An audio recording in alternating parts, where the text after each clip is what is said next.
It's a bridge that connects two things, two keys that are quite unrelated in a way. Mm-hmm. Well, they're actually very closely related, but okay. In the key of D, let me explain what I'm Is it go from a major key to a minor key? It's or- going from D major Yeah. And now what? to B minor here, B minor. which is the relative minor. Okay. But very often when you go from one key to another, you go via the dominant of the other key. So if I'm going from D major to B minor, very often I'll go first through the dominant of B minor, which is F sharp. Oh, okay. All right. F sharp. And now I'm in the B minor. All right. And the B minor Ah. doesn't even last that long.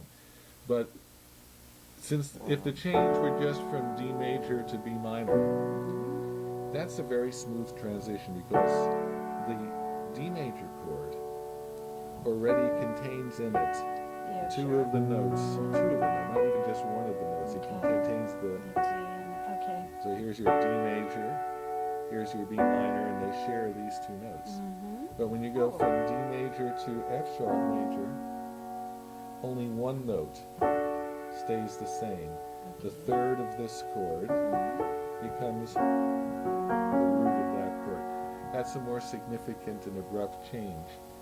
And you are extending this tenuous little bridge between this sound and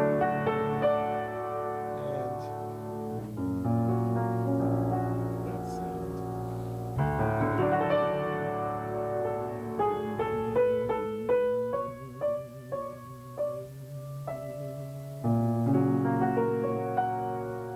So it's a very tenuous Yeah. connector.